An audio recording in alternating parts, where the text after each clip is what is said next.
Bapak Ibu, silakan untuk duduk kembali. Marilah kita membacakan Aradana Dhammaresana bersama-sama yang akan dipimpin oleh pemimpin kebaktian. Pemimpin, silakan.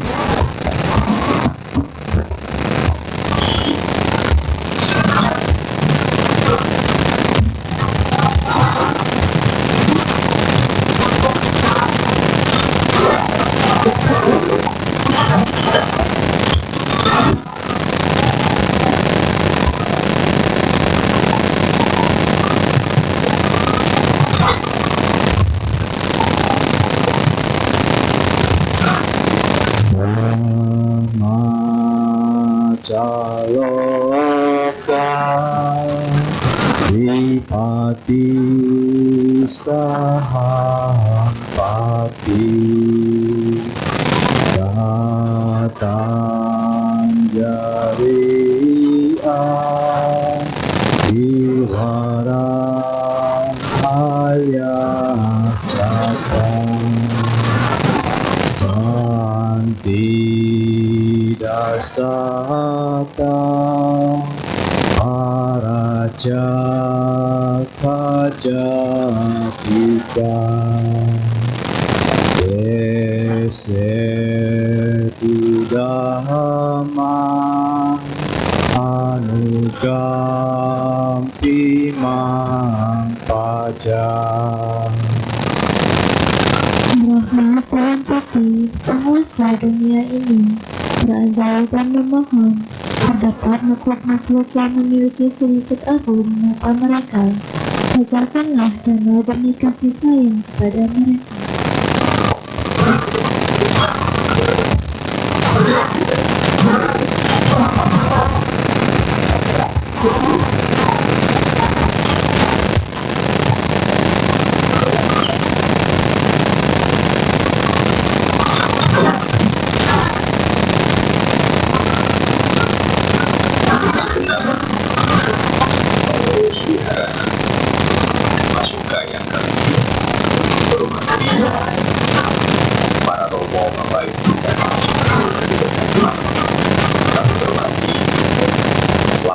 Semuanya.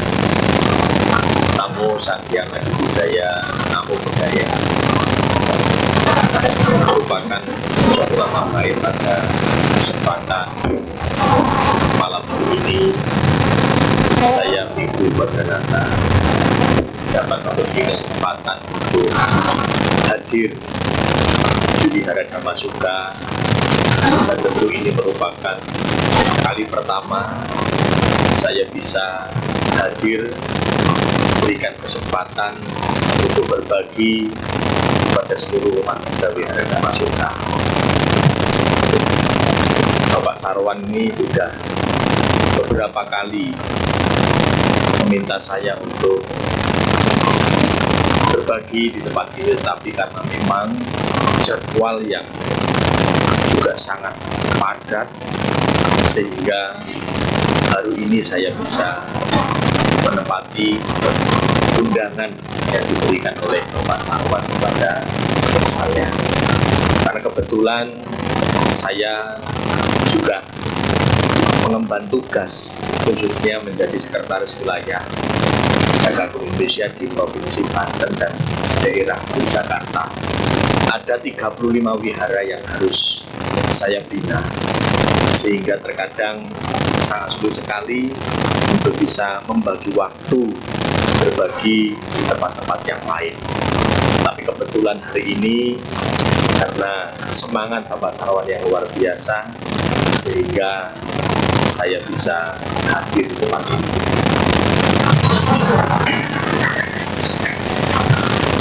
Bapak, Ibu, dan Saudara yang saya hormati, pada kesempatan hari ini saya diminta untuk menyampaikan terkait dengan 4 hal yang menjadi harapan umat rumah tangga di dunia ini. Hal ini tentu sangat penting, khususnya bagi Anda sekalian sebagai umat rumah tangga. Tidak jarang di antara kita sebagai umat Buddha bahwa semangat di dalam belajar dan praktik dharma ini adalah hal yang sangat luar biasa. bahwa 84.000 kelompok dharma yang diajarkan oleh guru Buddha, sebagian besar ajaran guru Buddha itu diperuntukkan bagi para biku. Yang disampaikan untuk umat rumah tangga hanya sekitar 390 atau 391. Itu pun masih dibagi untuk para raja, para brahmana, para ksatria, dan juga untuk mereka umat awam atau umat dewasa, umat biasa, baik secara langsung ataupun tidak langsung. Artinya kita sebagai umat Buddha juga harus terampil mana yang cocok kita praktekkan, yang menopang kehidupan kita.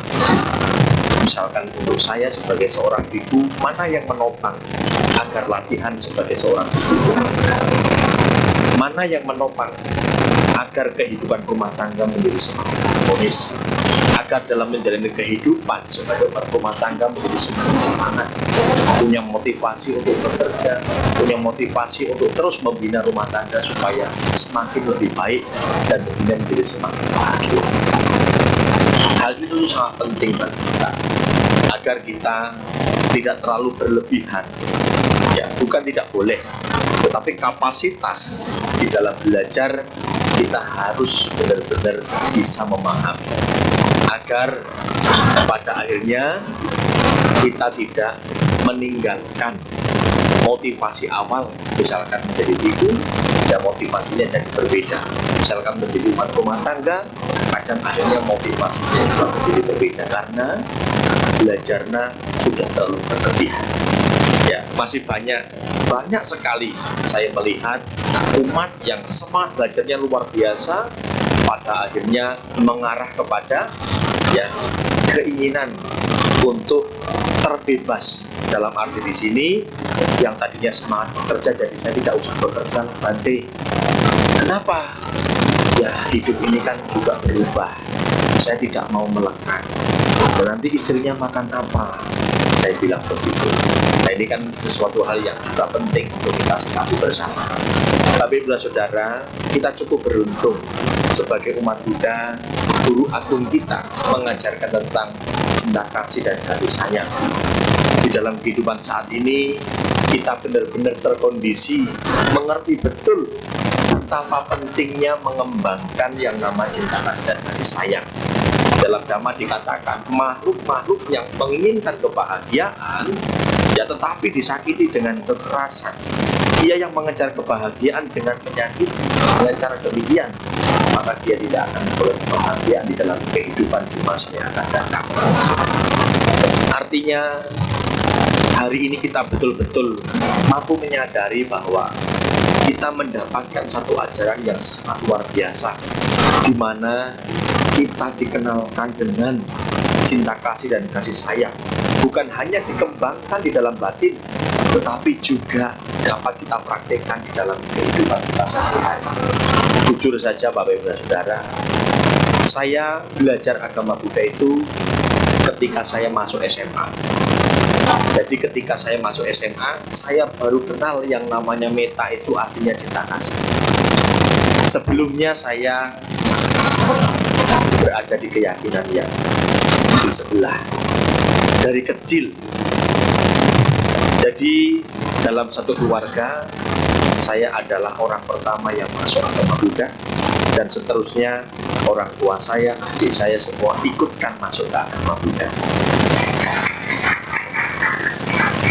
Hal yang membuat saya menjadi semakin mantap belajar dan praktek Dharma di dalam ajaran Buddha, semakin mantap di dalam keyakinan dan meletakkan perlindungan kepada Buddha, Dharma, dan Sangha, bahwa di dalam ajaran Buddha untuk mencapai kebahagiaan tidak harus membuat malu lain. Cinta kasih dan kasih sayang itulah sebagai dasar utama di dalam kita belajar dan praktek Dharma. Itu yang membuat saya menjadi semakin semangat di dalam belajar dan praktek Dharma, hingga pada akhirnya memutuskan untuk memilih agama Buddha dan bertahan menjadi biku hingga sampai saat ini. Mudah-mudahan Bapak Ibu dan Saudara juga ada yang mau jadi biku. Ada tidak kira-kira? Ya. Selanjutnya Bapak Ibu dan Saudara, bahwa pada dasarnya makhluk-makhluk yang menginginkan, atau mohon maaf ini sama, tapi sebenarnya berbeda. Jadi pada dasarnya tidak ada satu makhluk pun di dunia ini yang ingin hidup menderita. Semua makhluk itu mendambakan kebahagiaan. Semua makhluk itu juga mendambakan kesejahteraan. Tidak ada, kalau kita tanya dalam satu ruangan ini, ada nggak yang ingin hidup menderita? Tunjuk tangan. Ada tidak? Semua ingin hidup bahagia. Semua mendambakan kebahagiaan, keharmonisan, sejahtera. Baik menjadi biku ataupun menjadi umat perumah tangga, semuanya itu mendambakan kebahagiaan. Anda ketika memutuskan untuk menikah, mengambil tekad janji suci di hadapan altar suci Buddha, tujuannya memang untuk saling membahagiakan, bukan untuk saling membuat menderita. Meskipun pada akhirnya ada yang juga menderita, tidak bahagia ketika berumah tangga, tapi pada dasarnya semua mendambakan, menginginkan, mengharapkan kebahagiaan dalam hidup. Memang tidak mudah, tetapi bukan berarti tidak bisa.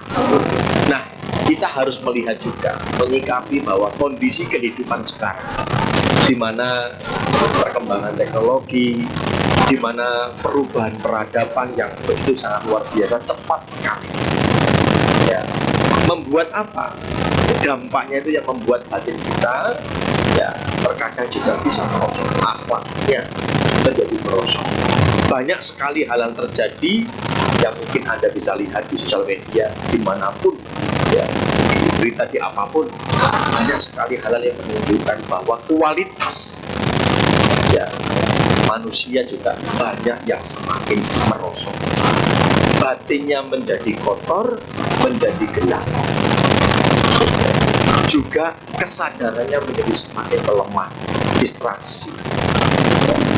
Kecenderungan-kecenderungan kepada hal-hal yang tidak bermanfaat sering dilakukan. Menunda aktivitas yang baik juga sering dilakukan. Maka tadi saya cukup bangga melihat bahwa sesungguhnya tadi sore sudah hujan, bahkan sampai saat ini juga masih hujan. Petir pun menyambar, tapi Bapak Ibu bisa hadir ke wihara luar biasa. Ya, ini menunjukkan bahwa Anda adalah orang-orang yang memiliki kualitas batin. Anda adalah orang-orang yang memiliki semangat. Anda adalah orang-orang yang mengerti tentang pentingnya belajar dan praktek dhamma. Jika tidak, mungkin sulit sekali.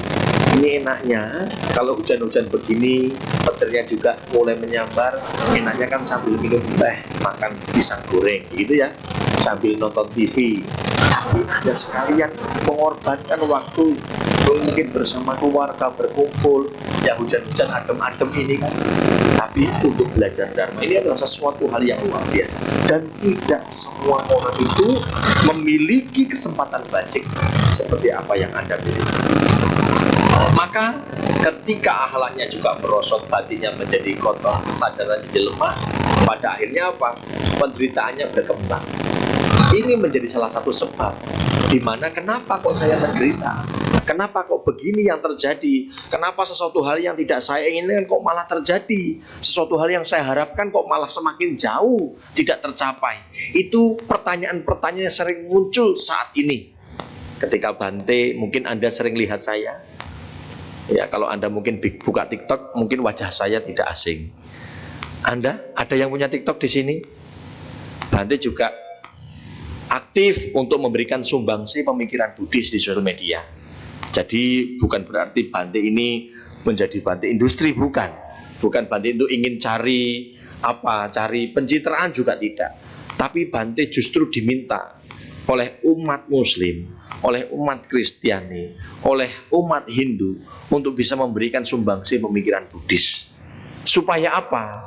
Supaya agama Buddha juga tetap eksis, bisa diketahui, ya, oleh masyarakat secara umum, karena mereka juga membutuhkan pertimbangan buah pikir dari ajaran Sang Buddha di dalam mengatasi setiap persoalan dan juga mengambil satu keputusan.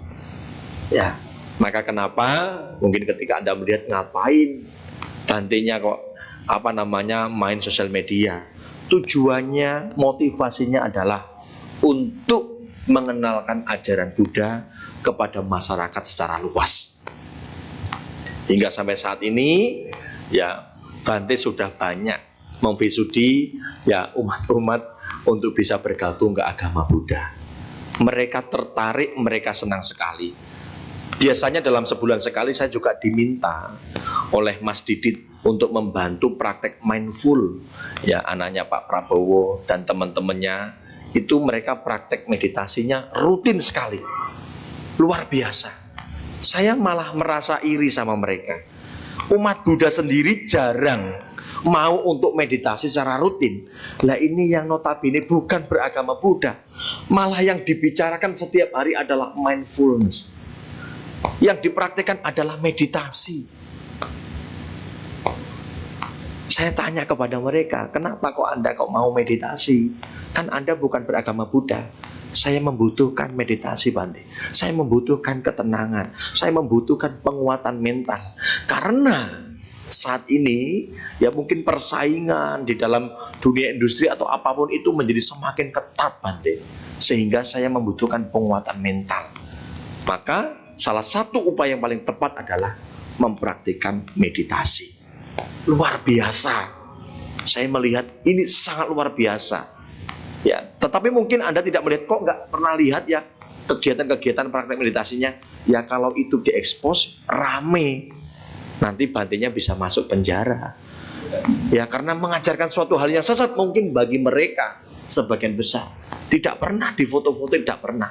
Tapi mereka benar-benar mempraktekkan meditasi dengan sangat luar biasa. Bahkan disiapkan tempat sampai lantai 4. Lantai 4 itu kutinya Bante. Mereka itu umat muslim. Lantai 3 itu tempat untuk praktek mindfulness. Ya. Lalu lantai 2-nya dipraktekkan untuk kegiatan sharing dharma seperti ini. Lantai dasarnya untuk makan-makan. Mungkin Bapak Ibu setelah ini juga ada makan-makan mungkin ya. Tidak ya. Ya, jadi kondisi-kondisi kehidupan ini kita juga harus mulai mengenalnya. Agar apa? Kita mulai mencoba untuk bisa memanage segala sesuatunya agar lebih baik. Karena kehidupan ini ya kita yang harus bertanggung jawab atas setiap hal yang sudah kita lakukan. Bukan orang lain, tapi kita adalah pewaris tunggal dari setiap perbuatan yang kita lakukan, baik ataupun tidak baik. Maka kita sendiri yang harus bertanggung jawab, kita yang harus menentukan segala sesuatunya bisa menjadi baik atau tidak baik. Tergantung bagaimana kita membawa. Mengapa kita masih sering salah arah, misalkan begitu. Ya, bahwasanya karena masih banyak loba, dosa, dan moha. Kondisi saat ini membuat seseorang lebih besar mengembangkan keserakahan, mengembangkan kebencian, mengembangkan delusi atau tanpa kebijaksanaan. Anda bisa melihatlah ya di sosial media dimanapun banyak sekali hal-hal itu terjadi. Ya, mengembangkan keserakahan, keinginan-keinginan untuk menjadi untuk menjadi terkenal, untuk menjadi yang paling superior dan sebagainya. Banyak sekali hal itu terjadi. Tapi yang diajarkan oleh guru Buddha ini sangat luar biasa. Bahwa kita hadir ke wihara, belajar dharma bukan untuk bersaing, bukan untuk mencari siapa yang paling hebat. Ya, bukan untuk berlomba-lomba, tetapi untuk saling belajar bersama, memahami tentang kebenaran kehidupan ini. Ya, bukan untuk bersaing di wihara, bukan untuk saling menunjukkan siapa yang paling benar, lantas ada siapa yang paling salah. Tetapi Sang Buddha mengajarkan cinta dan kasih sayang sebagai dasar untuk kita bisa saling mengayomi, bisa saling merangkul, bisa saling melengkapi satu sama lain, bisa saling menasihati satu sama lain, sehingga kerukunan, ya, kebahagiaan, kemajuan di dalam kualitas batin menjadi semakin meningkat, menjadi semakin lebih baik. Tapi kalau kita ke wihara pada akhirnya malah untuk saling berlomba, untuk saling bersaing, pada akhirnya tidak akan memperoleh satu kemajuan. Nah, keserakahan, ya, kebencian, juga kebodohan batin ini juga perlu diperhatikan bersama. Bahwa pada dasarnya itu ada di dalam batin kita, ada di dalam diri kita. Besar kecilnya ada. Maka kita mendaraskan parita, melaksanakan meditasi adalah upaya bagaimana kita untuk melakukan wimangsa. evaluasi, mengoreksi diri, sehingga kita tahu mana yang harus kita tingkatkan, mana yang harus kita kembangkan, atau ada hal-hal yang memang perlu untuk ditekan, untuk dikikis atau dilenyapkan. Bukan untuk menunjukkan bahwa saya yang paling hebat, saya loh yang paling pintar di sini, ya, saya loh yang paling aktif di sini. Bukan itu, ya. Tetapi bagaimana kita sama-sama untuk melihat ke dalam. Nah, kita sering salah juga karena memang kita sebagai manusia kekurangan sifat cinta kasih. Ya, kekurangan sifat cinta kasih. Kita sering kok berbicara tentang cinta kasih. Kita juga sering mendengar kalimat tentang namanya cinta kasih. Apalagi Anda sebagai umat rumah tangga sampai saat ini bisa duduk bersama atas dasar Anda mengungkapkan rasa cintanya kepada lawan jenisnya. Benar tidak? Iya toh? Ya, cinta kasih itu artinya apa sih? Kalau nggak cinta nggak dikasih gitu ya. Jadi cinta kasih di sini yang harus kita pahami bukan berarti lantas kita pandai terampil untuk mengungkapkan rasa cinta kepada orang lain. Tapi cinta kasih di sini sesungguhnya akan menjadi semakin lebih baik, akan menjadi semakin optimal ketika kita mampu mengembangkan dan memberikan kepada diri kita terlebih dahulu. Pernah nggak kira-kira kalau Romo, Bapak, Ibu, dan Saudara ketika bangun pagi, belum cuci muka, baru bangun nih, ya lalu bercermin. Ya misalkan saya Badranata, saya mengatakan, Badranata, aku mencintaimu apa adanya. Pernah begitu Bapak Ibu? Wah, berarti ngajarin saya gila ini berarti. Loh enggak. Tapi terkadang kita juga perlu mengungkapkan rasa cinta terhadap diri kita. Kenapa hal itu menjadi perlu? Sama ketika Bapak Ibu mengungkapkan rasa cinta kepada pasangan. Ketika waktu pacaran, mungkin yang laki-laki mungkin mau nembak, mau mengungkapkan rasa cintanya. Ketika diterima cintanya, seneng atau tidak? Jawab yang keras, seneng atau tidak? Pasti seneng ya. Kalau sudah diterima cintanya, merasa diterima, apa yang akan dilakukan? Menjadi yang terbaik sesuai apa yang diharapkan oleh orang yang dicintai. Yang dulu mungkin rambutnya gondrong dicukur jadi pakai minyaknya yang bagus. Yang dulu mungkin udah open pakai parfum untuk apalah Bante. Pokoknya harus jadi paling wangi.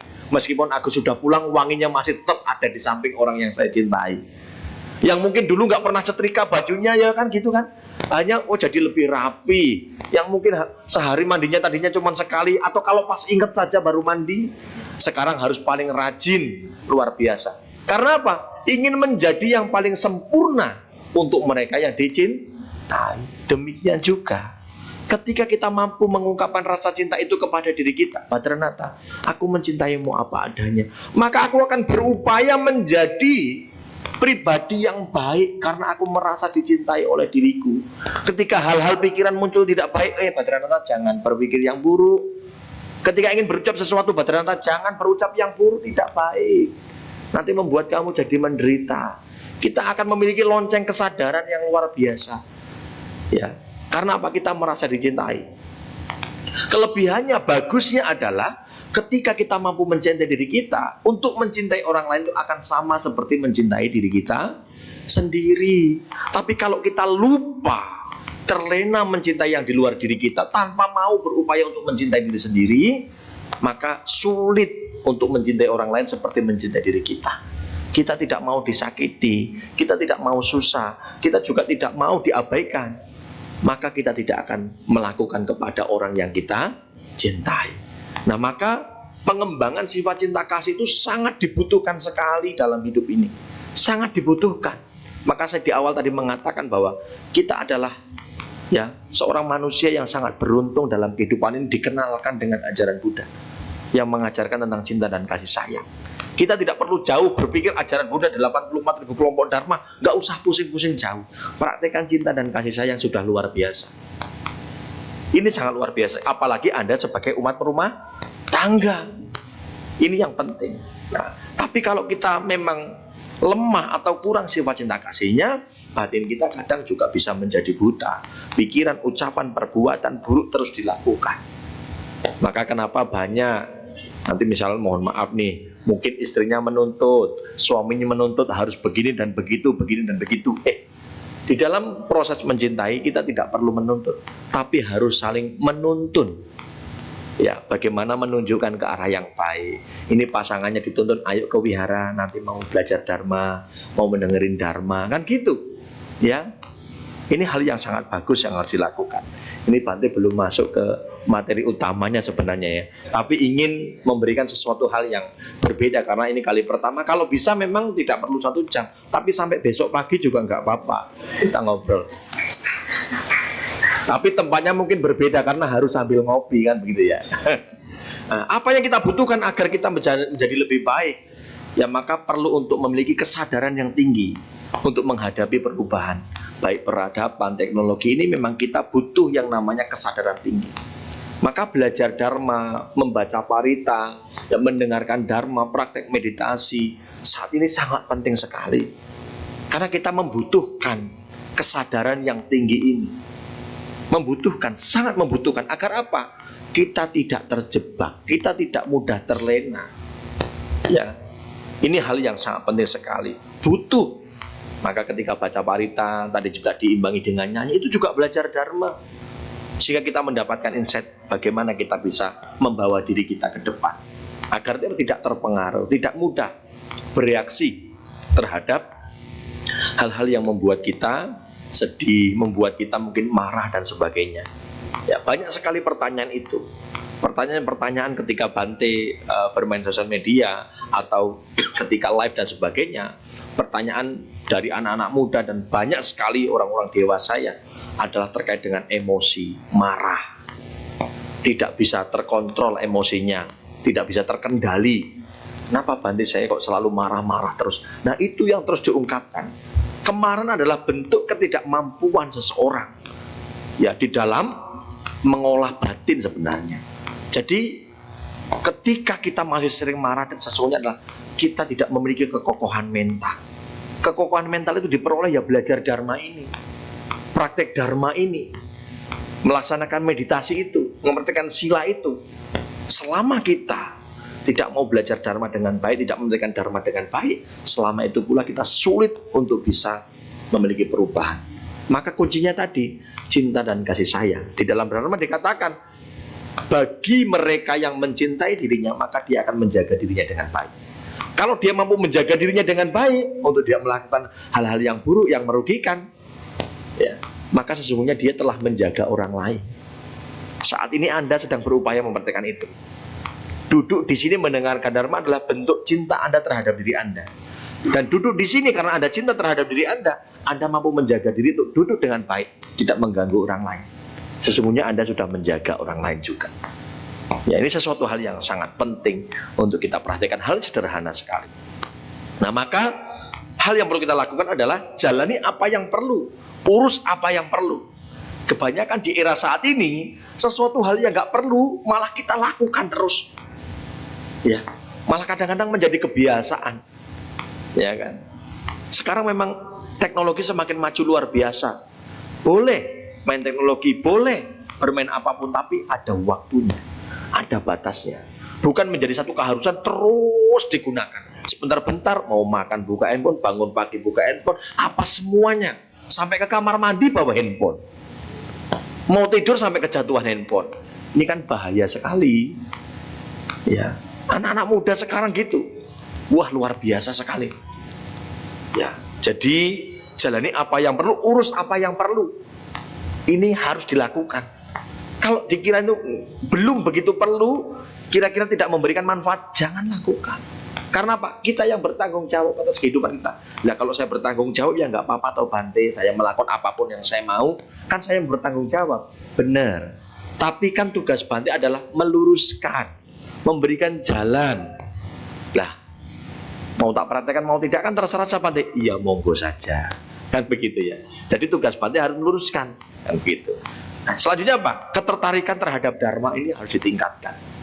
Di era saat ini merasa bahwa ngapain ke wihara, saya nonton di YouTube juga bisa kok Bante, dengerin dharma para Bante juga banyak di YouTube, di mana-mana ada. Saya nggak yakin. Ya, buka pertama mungkin buka YouTube ceramah dharma, nggak sampai 5 menit pindah sudah drama Korea. Benar tidak? Nah kan? Iya, demikian. Awalnya bilang, mas saya nggak ke wihara. Kenapa kamu nggak ke wihara? Ini dari YouTube saya belajar dharma kok, mas. mamanya hilang, pindah geser video dharmanya jadi drama Korea atau mungkin yang lain-lain. Nah ini kan terkadang kecenderungan ini sulit sekali dipertahankan, komitmen sulit sekali. Tapi kalau dalam komunitas seperti ini akan menjadi kuat. Meskipun mungkin agak terpaksa awal-awalnya, tapi semakin lama karena temennya banyak, energinya positif, hanya kita mau belajar dharma. Berbeda kalau di rumah sendirinya. Oh Bante, saya di kamar tuh meditasi. Iya, 5 menit meditasi, lama-lama selonjor tidur, meditabo. Karena apa? Deket kasur, deket bantal. Iya toh. Nah, ini memang agak sulit sekali. Energinya, tekadnya harus lebih besar. Oh saya enggak kok Bante, meskipun saya meditasi dekat kasur, saya tetap bisa. Itu luar biasa. 1001 lah ya. Tidak mudah sekali. Ya karena apa? Bante juga merasakan ketika Bante latihan meditasi di tempat tempat meditasi begitu. Kalau di kamar tulisin, ya tempat tidur adalah musuh terbesar bagi para meditator. Maka sulit sekali kalau di kamar untuk bermeditasi. Selanjutnya apa? Latihan menyiapkan benih pencerahan. Pada dasarnya kehidupan kita, belajar dharma, praktek dharma ini adalah untuk menyiapkan benih pencerahan. Mau Anda menjadi biku, menjadi umat rumah tangga, menjadi pandita, menjadi apapun, kita belajar dharma ini adalah untuk menyiapkan benih pencerahan kita. Ya, karena apa? Ya, kalau kita berbicara terkait dengan dhamma dan vinaya, ini adalah sebagai guru kita. Kehadiran Sang Buddha di dunia ini bukan hanya untuk mengabarkan, bukan hanya untuk memberitakan tentang kebaikan saja, tetapi juga ingin menunjukkan bahwa setiap manusia memiliki potensi untuk mencapai pencerahan, mencapai kesucian. Kita saat ini memiliki potensi untuk mencapai kebijaksanaan yang sempurna, mencapai pencerahan. Bukan hanya mengajarkan, bukan hanya mengabarkan tentang kebaikan saja, tapi setiap manusia, setiap makhluk memiliki potensi untuk mencapai pencerahan. Maka jangan sia-siakan kehidupan kita saat ini sebagai manusia.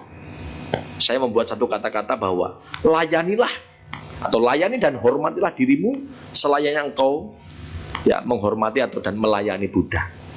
Ketika kita menyadari bahwa kita ini memiliki potensi untuk mencapai pencerahan, maka coba layani dan hormatilah dirimu selayaknya engkau melayani dan menghormati Buddha. Karena di dalam batinmu ada benih-benih kebudaan. Setuju tidak? Iya. Agak lemes setujunya ini. Harus setuju. Karena kita adalah bakal Buddha. Tapi entah berapa kalpa kehidupan, tapi setidaknya saat ini kita mengenal ajaran Buddha. Ya, setidaknya selangkah lebih dekat itu lebih baik daripada selangkah lebih mundur. Maka mulai saat ini ketika kita menyadari hal ini, layani dan hormatilah dirimu selayaknya engkau melayani dan menghormati Buddha. Ketika Anda melihat dirimu bahwa ada potensi, ada benih-benih kebudayaan di dalam, ketika mau berprasangka buruk kepada pasangannya, mohon maaf, tidak ada benih kebudayaan di dalam ini yang layak untuk aku tumbuhkan, yang layak untuk aku kembangkan, yang layak untuk aku rawat dengan cinta dan kasih sayang. Maka kita akan berupaya untuk menjadi pribadi yang semakin lebih baik. Ya, karena memang itu harapannya. Ya.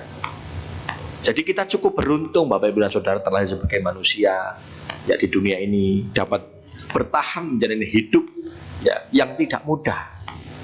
Tidak mudah loh hidup. Di dalam dharma dikatakan tidak mudah.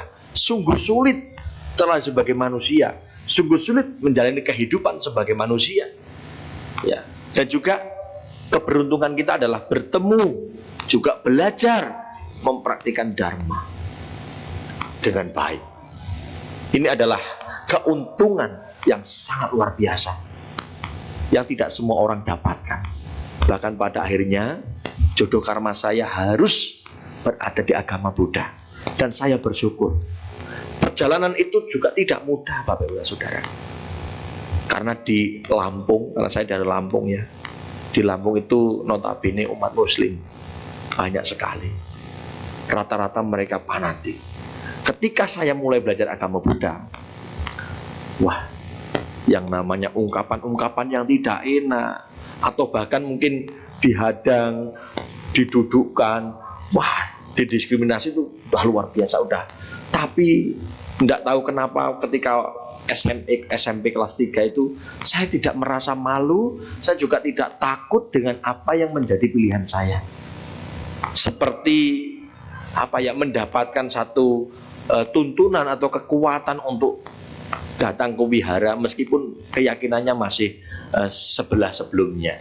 Tapi saya sudah mulai mau datang ke wihara, ikut belajar Dharma terus demikian. Hingga pada akhirnya saya benar-benar bisa memutuskan jadi saya tidak kenal namanya sekolah minggu, itu tidak kenal. Muda-mudi itu tidak kenal. Jadi langsung jadi samanera. Langsung jadi samanera, ya langsung jadi biku sampai saat ini. Ini perjalanan yang luar biasa. Tentu Bapak Ibu juga punya kecenderungan, karena setiap orang itu kan membawa karmanya masing-masing. Maka kesempatan baik saat ini kita dipertemukan adalah sesuatu hal yang sangat luar biasa, bahwa kita punya kusala karma yang sangat luar biasa. Kita punya kebajikan yang cukup untuk bisa terjadi sebagai manusia, belajar Dharma dengan baik, memerhatikan Dharma dengan baik. Ya, ini adalah hal yang tidak mudah. Banyak orang yang menjadi umat Buddha tapi tidak gemar belajar Dharma, juga tidak gemar berbuat baik, bahkan tidak mengerti tentang ajaran Buddha. Banyak sekali. Ya, mereka tidak bisa memanfaatkan kehidupannya untuk belajar Dharma. Nah, Anda sekalian adalah orang-orang yang terpilih yang luar biasa. Hal ini harus dipertahankan dengan baik. Karena apa? Saya membuat satu kata-kata bahwa tak terhitung berapa lama waktu dan masa kehidupan untuk bisa terkondisi dalam sebuah komunitas mulia ini. Tak terhitung waktunya. Sangat lama sekali. Kalau diibaratkan air mata, ya, kalau diibaratkan air mata dari kehidupan yang lampau hingga sampai saat ini dikumpulkan, misalkan dari saya sendiri itu seperti 4 samudra. Kesedihan, ratap tangis, apapun yang sudah muncul, air mata itu seperti 4 samudra. Kalau 4 samudra tak tuangkan di Dhammasuka ini, tenggelam. Benar tidak? Ya. Kalau diibaratkan tulang belulang, kehidupan kita dari kelahiran yang lampau hingga sampai saat ini, itu tingginya seperti Gunung Semeru. Perjalanan kita sangat panjang sekali. Maka ketika dalam kehidupan ini kok kita mampu menjadi manusia, mampu bertemu dengan ajaran Buddha, bertemu dengan komunitas yang mulia, ini adalah sesuatu hal yang sangat baik. Ya, jadi tidak ada alasan untuk kita tidak mau berkomunitas, tidak ada alasan untuk kita tidak mau belajar Dharma. Memang harus belajar Dharma. Ya. Jadi bertemu dalam satu komunitas itu adalah suatu hal yang sangat membahagiakan dan sangat luar biasa. Ya. Nah, pada hierarkinya bahwa harapan kehidupan Anda sebagai umat rumah tangga, ya, di dunia ini, bahwa yang pertama tentu berbicara terkait dengan harapan duniawi. Ya, harapan Anda sebagai umat rumah tangga ya tentu harapannya supaya hidupnya bahagia, hidupnya bisa harmonis, damai, tenang, sejahtera. Ya, sejahtera yang ibaratnya hidupnya dengan cukup. Lalu mengarah kepada bagaimana memperoleh kesempurnaan. Ya, artinya kehidupan ini juga membutuhkan bagaimana kita bisa menjadi pribadi yang lebih baik. Juga mengarah kepada bagaimana cara mencapainya. Nah, maka hal ini akan terkait dengan Pataka Sutta yang tentunya terkait dengan pertanyaan Anathapindika kepada Sang Buddha Gautama. Ketika Anathapindika pertama kali berlindung kepada Buddha, Dharma, dan Sangha, setelah berlindung kepada Buddha, Dharma, dan Sangha, beliau menanyakan, ada nggak sih hal-hal yang menjadi harapan umat rumah tangga di dunia ini? Kepada Sang Buddha, ada. Apa itu? Ada 4 harapan umat rumah tangga di dunia ini yang didambakan, yang diinginkan, yang diharapkan oleh umat rumah tangga di dunia ini. Apa itu Sang Buddha? Ya, jadi yang pertama adalah kekayaan. Kalau saya tanya di ruangan ini, ada nggak sih yang pengen jadi kaya? Atau sudah kaya semua? Tidak ada orang yang pengen hidup miskin, susah, itu tidak ada. Semua pasti ingin kaya. Tapi kekayaan harus diperoleh dengan cara yang benar. Ya, Kekayaan di sini sebenarnya juga bisa kekayaan secara materi, secara finansial, juga kekayaan secara mental. Hari ini Anda sedang berupaya untuk memberikan nutrisi batin sebagai bentuk kekayaan mental. Yang kedua adalah kemasyuran. Reputasi yang baik dalam kehidupan bermasyarakat, baik dalam kehidupan keluarga, dalam komunitas, ataupun dalam kehidupan masyarakat. Reputasi sangat dibutuhkan di dalam kehidupan ini. Yang ketiga adalah umur panjang. Ya pasti kalau diomong umur panjang ya pingin Bante umurnya panjang. Tidak ada yang pingin umurnya pendek. Oh Bante aku. Tapi ada. Di kampung-kampung itu orang-orang tua Bante. Ya kalau bisa saya mati besok pagi Bante. Ya tidak usah hidup lagi sudah. Sudah bosan jalani hidup. Saya kadang-kadang berpikir kok bisa begitu ya. Iya luar biasa. Ya banyak sekali kan. Bukan hanya orang tua. Saat ini saja akibat teknologi, ya mungkin ada yang judi online, ada yang pinjaman online dan sebagainya. Itu banyak di pohon-pohon itu bergantungan orang-orang. Kalau kita renungkan itu adalah sesuatu hal yang sangat tidak bajik. Sangat tidak bajik. Ini karena ketidaktahuannya, karena kebodohannya. Pentingnya belajar dharma ya di sini. Kita tidak terburu-buru di dalam mengambil satu keputusan. Ya. Maka umur panjang juga sangat dibutuhkan dalam kehidupan ini. Yang ketiga apa? Kelahiran kembali di alam bahagia. Kalau ditanya semua pengen masuk surga ya? Ya, semua pengen masuk surga? Kapan kira-kira? Iya tuh Bante pengen nambah istri lagi kok Bante, atau pengen sukses. Nah 4 hal ini yang disampaikan oleh Guru Agung Buddha sesuai dengan pertanyaan Anathapindika. Nah lalu Anathapindika tanya bagaimana cara mencapainya? Bagaimana cara mencapai 4 hal ini supaya saya bisa jadi kaya, terus memperoleh kemasyuran, usia panjang, dan ketika meninggal nanti bisa masuk surga? Bagaimana Bante katanya? Ada 4 pilar untuk mencapai harapan tersebut. Agar harapan ini bisa tercapai ada 4 syaratnya.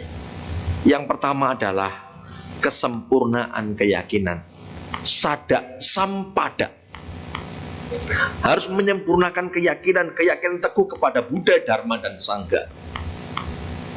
Jadi ketika Anathapindika menyatakan diri berlindung kepada Buddha, Dharma, dan Sangha, mulai saat itu Anathapindika selalu setia kepada Buddha, Dharma, dan Sangha. Apapun yang terjadi, ingat, Anathapindika terkenal beliau adalah orang yang sangat kaya raya, berderma, wihara cetawana, ya kan dikatakan milik Anathapindika. Tapi bukan berarti ketika Anathapindika menjadi penyokong Sangha pada masa itu, lantas beliau tidak pernah susah. Pernah. Anathapindika sering berdana, rajin berdana dan sebagainya. Pernah usahanya itu bangkrut sampai susah sekali. Tapi Anathapindika mengerti betul bahwa apa yang dilakukan sebagai bentuk tekad untuk melakukan kebajikan tidak akan pernah sia-sia.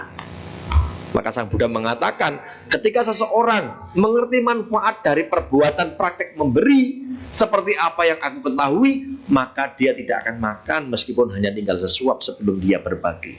Nah itu yang dilakukan oleh Anathapindika. Beliau setia sekali kepada Sang Buddha, kepada Sangha, meskipun beliau juga padanya pernah susah. Tapi dengan kesabarannya, dengan pengetahuan, pandangan yang benarnya tentang ajaran Buddha, tentang manfaat kebajikan, dia tetap melakukan perbuatan baik dan kembali menjadi berjaya.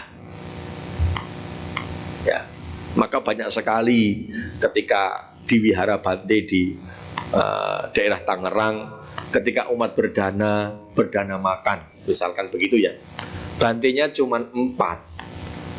Ya, mejanya penuh makanan. Ya Bante ini memaksakan makan terlalu banyak juga nggak nyaman. Kalau nggak dimakan kok ya nggak enak sama yang memberi. Kan begitu. Ada beberapa umat yang sering komplain. Ya nggak dimakan sama Bante. Percuma dong saya berdana sama Bante ini. Nggak enak hati Bante ini jadinya. Jadi besok Bante sharing Dharma. Sesuatu hal yang sudah engkau persembahkan dengan penuh keyakinan kepada Buddha, Dharma, dan Sangha, dan sudah Anda berikan, Anda letakkan di atas meja, itu adalah milik ia yang menerima. Jangan dipegang ekornya, lalu ditanyakan Bante sudah dimakan belum? Ya belum. Misalkan dikasih kerupuk 1 toples, ya masa harus langsung habis? Ya makanya satu-satu. Iya. Jadi beberapa kali sampai ada yang menyatakan begitu telepon admin saya, Bante, tolong dong lihatin itu tadi dimakan enggak. Waduh, aku gimana ini? Bantenya sudah gemuk, disuruh makan banyak lagi. Kan Bantenya juga harus sehat. Mungkin pikiran mereka ketika Bante makan banyak, 1 piring, 2 piring semakin sehat, gitu mungkin.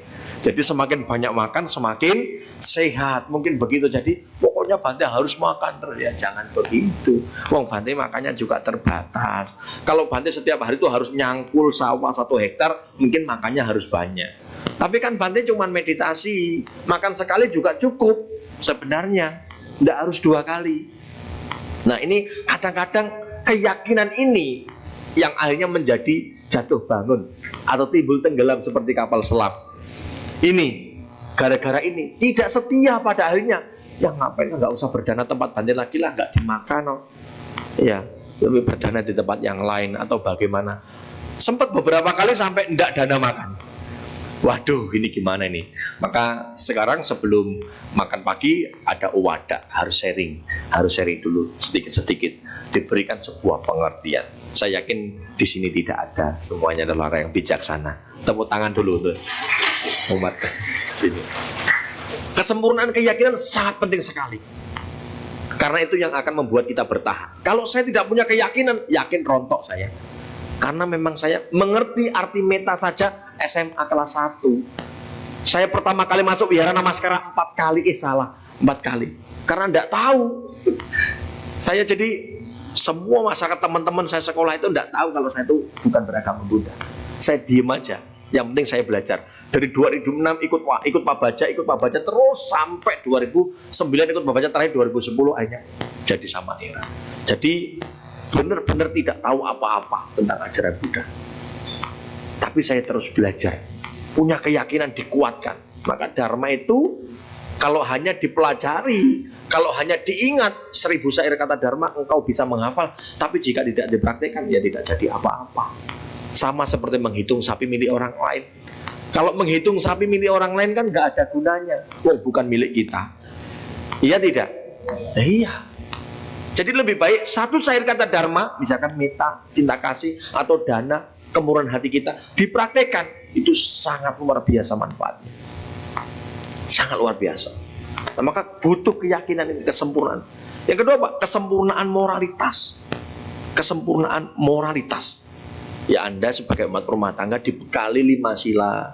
Jika mampu, atasila 8 kemoralan setiap hari uposatha. Jika mampu lagi 10 sila, jadi samanera sementara. Tadi ada foto ya Pak Baja. Bante di Jakarta dan di Banten hampir setiap tahun pasti buat Pak Baja. Bisa sekali sampai 2 kali Pak Baja. Kemarin libur lebaran Pak Baja khusus untuk perempuan. Semuanya perempuan.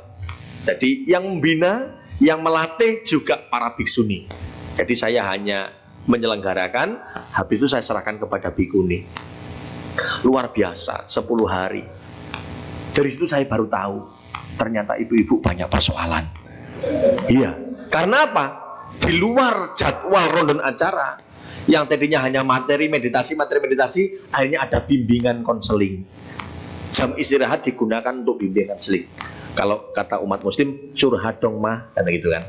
Jadi curhatnya banyak sekali. Sampai ada yang menangis, sampai ada Bante saya tidak mau pulang, saya mau tetap jadi Samaneri. Waduh, usiamu sudah 70 tahun nih. Hai, gimana ini? Iya, luar biasa. Jadi Bapak Ibu dan Saudara, meskipun Anda mungkin tidak bisa selamanya, setidaknya seumur hidup sekali ikut Pak Baja. Penting, kenapa? Seseorang yang menjalankan 10 sila atau mempraktikkan sila sehari semalam, kebajikannya kata Sang Buddha tidak habis diceritakan selama 100 tahun. Ini perumpamaan. Tidak habis diceritakan selama 100 tahun. Artinya apa? Kebajikan orang yang mempetikkan sila menjadi samanera atau samaneri itu sangat luar biasa besarnya. Sangat bagus sekali. Ya. Jadi waktu itu ibu-ibu itu sangat seru, luar biasa. Saya mendapatkan banyak masukan dan itu akan menjadi satu program yang setiap tahun pasti diadakan. Bahkan ibu-ibu kemarin itu hampir 50 pesertanya itu mengatakan, Bante, kami nanti tahun depan akan reuni. Reuninya bagaimana? Ya Pak baca lagi. Waduh, berarti Bante harus mengeluarkan modal dan tenaga lagi. Tapi luar biasa semangatnya. Saya senang sekali. Mudah-mudahan informasi ini nanti ibu-ibu juga pada mau ikut Pak baca ya. Ya sesekali lah, boleh kan gitu. Selanjutnya ini moral sangat penting sekali. Maka Anatapindika karena dikasih tahu bahwa ada 4 hal yang diharapkan, yang didambakan, yang diinginkan oleh umat rumah tangga tadi, dan mencapainya bagaimana? Hanya ketika dia harus menyempurnakan keyakinan, harus setia, tetap setia kepada Buddha Dharma dan Sangha, harus tetap setia kepada Wihara Dhamma Sukha ini, apapun yang terjadi harus setia. Yang kedua apa? Moralitas. Setiap tindak tanduk Anatapindika tidak pernah menjadi sebab makhluk lain menderita. Upayakan itu. Anda tahu Anda sudah menjadi upasaka-upasika berlindung kepada Buddha Dharma dan Sangha, bertekad menjalankan 5 sila. Upayakan dari 5 sila ini tidak pernah menjadi sebab makhluk lain menderita. Terkecuali suami saya ya Bante, misalkan gitu. Ya jangan ya. Jadi kalau bisa jangan ada kecualinya. Sabesata Bhawantu Sukhita itu tidak ada kecuali dia, tidak ada. Tapi menyeluruh. Ya. Jadi kesempurnaan moralitas sangat dibutuhkan. Anatapindika benar-benar melakukan hal itu. Yang ketiga apa? Kesempurnaan kedermawanan. Maka disebut Anatapindika, penyokong fakir miskin. Namanya artinya Sudata. Tapi karena gemar berdana menyokong sangga, gemar membantu fakir miskin, diberi gelar Anatapindika, penyokong fakir miskin.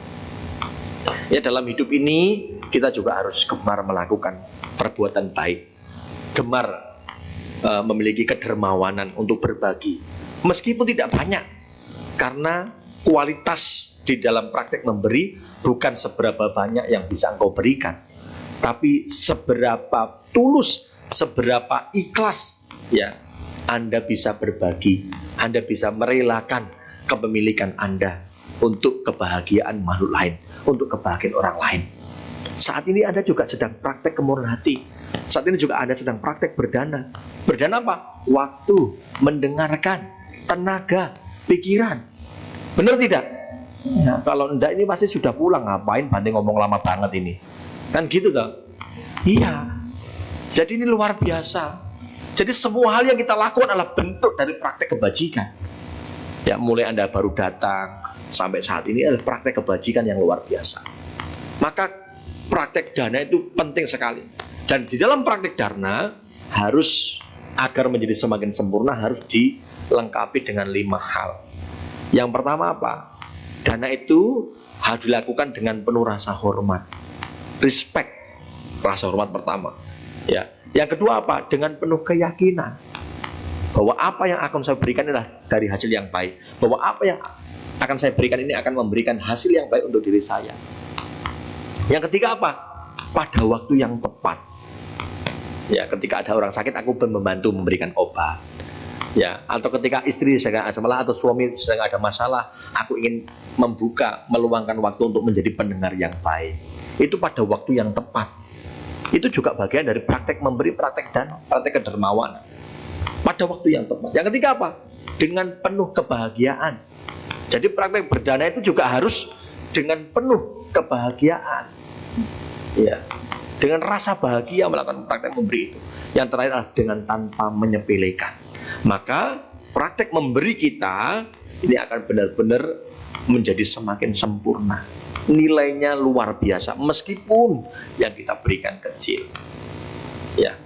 Selanjutnya adalah kesempurnaan kebijaksanaan, memahami hukum karma dan melatih batin kita, pemikiran kita. Kita memahami betul bahwa hidup ini tidak kekal. Di dalam Dharma dikatakan jara damomhi, jarang anatitu, biading damomhi, biading anatitu, maranang damomhi, maranang anatitu. Bahwa aku akan mengalami usia tua. tetapi aku belum dapat mengatasi usia tua. Aku akan mengalami sakit, aku belum dapat mengatasi sakit. Aku akan mengalami kematian, tetapi aku belum dapat mengatasinya. Namanya kematian. Ini bagian dari duka di dalam 4 kebenaran mulia.